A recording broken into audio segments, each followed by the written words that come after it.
बिस्मिल्लाहिर्रहमानिर्रहीम अस्सलाम वालेकुम। मैं हूं मेरीन सप्तान, देख रहे हैं आप मेरा यूट्यूब चैनल और फेसबुक पेज। नाज़रीन, औरंगज़ेब लगारी पाकिस्तान टेलीविज़न के एक मशहूर अदाकार हैं। बहुत सी इनकी कामयाबियाँ हैं जो समेटे हुए हैं, वो बहुत सी फ़िल्मों में उन्होंने काम किया। पीटीवी के दौर से ये एक सुपरस्टार हैं। उन्होंने अपनी ज़ाती ज़िंदगी के बारे में कुछ बातें शेयर की जो आज से पहले उन्होंने इतनी खुलकर नहीं बताई। दूसरी शादी जो है, इसके बारे में बहुत बात की जाती है और कहा जाता है दूसरी शादी जो है मर्द की इजाज़त है, मर्द कर सकता है, अल्लाह ताला की तरफ से दी गई इजाज़त है, वो कौन औरतें हैं जो उन्हें नहीं करने देती। लेकिन एक मर्द होकर जब उन्होंने 2 शादियाँ की और इन 2 शादियों में किस तरह की मुश्किलात का सामना करना पड़ा, उसे शेयर करते हुए उन्होंने सबसे पहली बात ये की कि एक मर्द जो है वो कभी भी दूसरी शादी में इंसाफ़ नहीं कर सकता, क्योंकि जब वो दूसरी शादी करता है, तो पहली नाइंसाफ़ी वो यहीं पर कर देता है कि वो पहली बीवी को दुखी कर देता है। उसके बाद जब वो दूसरी बीवी के पास होता है, तो वो पहली बीवी के पास नहीं होता और जब वो पहली बीवी के पास होता है, तो वो दूसरी बीवी के पास नहीं होता। ऐसे में दोनों को मैनेज करना, दोनों के टाइम को देखना और सब चीज़ों को लेकर चलना जो है, ये बहुत ही मुश्किल रहता है। वो कहते हैं कि उनकी दूसरी बीवी जो है, उनके साथ उनका ताल्लुक जो है वो 14 साल तक रहा। उनके उनसे 2 बेटे भी हैं। आखिरकार जब ये रिश्ते को मैनेज नहीं कर पाए, दोनों घरों को बराबर का वक़्त नहीं दे पाए, तो फिर वो कहते हैं कि इनकी बीवी जो है, उनके 2 बच्चों को लेकर अमेरिका जाकर आबाद हो गई। शुरू में तो वो इनसे अलहदगी नहीं चाहती थी, लेकिन फिर कुछ अरसे के बाद उन्होंने इनसे तलाक भी ले ली, क्योंकि पहले वो तलाक नहीं चाहती थी। एक तरह से उन्होंने अपनी ज़िंदगी में होने वाली जो तल्ख़ियाँ हैं और जो ज़िंदगी की मुश्किलात हैं, उनका ज़िक्र किया और लोगों को बताने की शायद कोशिश की कि दूसरी शादी जो है, वो इतनी आसान नहीं होती। दूसरी शादी सुनने में लोगों को बड़ी अच्छी लग रही होती है, ख़ास तौर पे हमारे मर्द हज़रात जो हैं, वो हर वक़्त अपनी बीवियों को ये भाषण देते सुनाई देते हैं कि दूसरी शादी जो है, उसका हुक्म तो हमें उसकी इजाज़त तो हमें अल्लाह भी देता है कि बेवाओं से करो, तलाक याफ़्ता से करो, तो चलो हम तलाक याफ़्ता से ही कर लेते हैं, लेकिन अल्लाह साथ में एक हद भी रखता है कि आपने दोनों के साथ मुसावात करने हैं। मैं मौलाना तारिक जमील साहब को एक दफ़ा सुन रही थी और वो कह रहे थे कि बहुत ही मुश्किल है, ऐसे जैसे इंसान जो है उसको काँटों पर घसीटा जाए।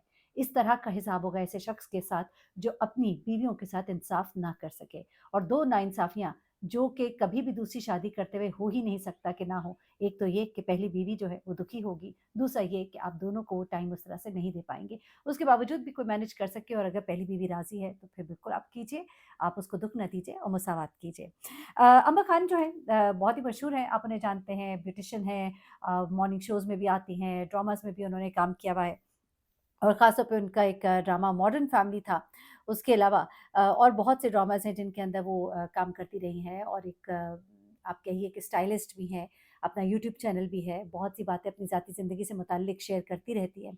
अब वो आकर अपनी ज़िंदगी के बारे में कुछ बड़ी ही ख़ास बातें बताती हैं। कई दफ़ा उन्होंने ज़िक्र किया, लेकिन इस दफ़ा उन्होंने ज़रा खुल के ही ज़िक्र किया।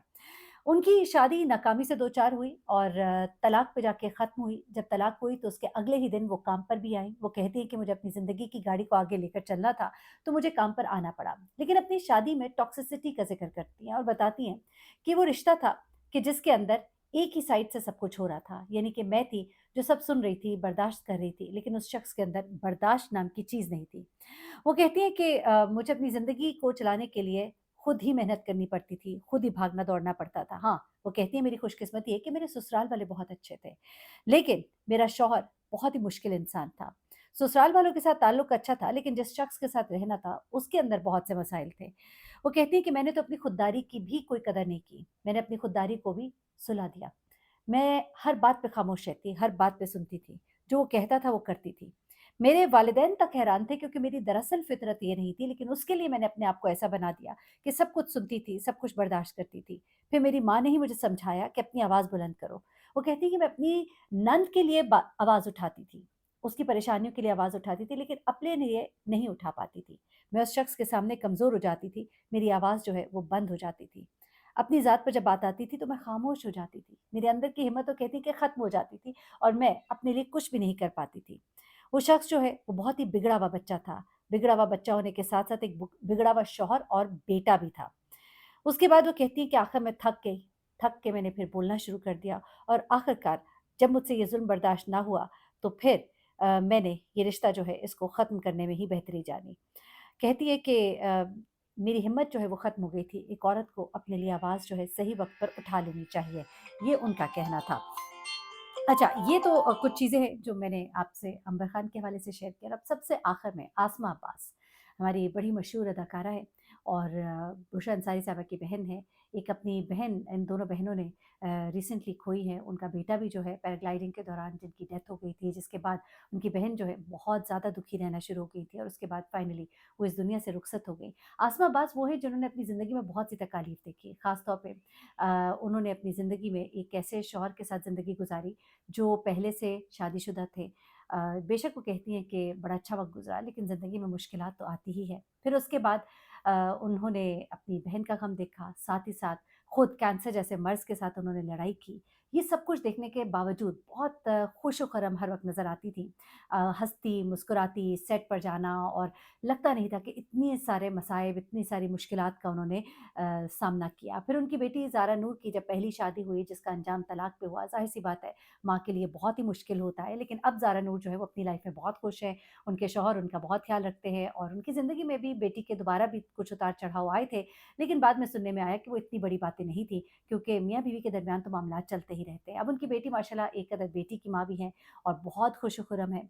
आसमा अब्बास अपनी बेटी के बहुत ही करीब है, अपनी बेटी से बहुत मोहब्बत है, बहुत सी वीडियोज़, तस्वीर वो हर वक़्त आपस में एक-दूसरे के साथ शेयर करते हैं और दिखाते हैं, बताते हैं। लेकिन लोग जो उनको बड़े करीब से जानते हैं, वो कहते हैं कि आसमा अब्बास और उनकी बेटी यकजान दो कालिब हैं। दोनों एक-दूसरे से बहुत अटैच्ड हैं और कोई भी काम ज़ारा ने करना हो, तो वो सबसे पहले अपनी माँ से पूछती है। दिन में कई बार अपनी माँ को फ़ोन करती है, अपनी माँ से एक उसका रिश्ता जो है, वो बहुत ही क्लोज़ है और यही जो है रेसिप्रोकेट करता है दूसरी साइड से, यानी कि आसमा जो है, ज़ाहिर-सी बात है, वो तो माँ है और वो अपनी बेटी से बहुत मोहब्बत करती हैं। ऐसे में आसमा ने एक बड़ी अजीब-सी बात कही। उन्होंने कहा कि मैं अपनी बेटी से अब दूरी इख्तियार करने लगी हूँ। मैं थोड़ा हमारे रिश्ते में डिस्टेंस लाना चाहती हूँ।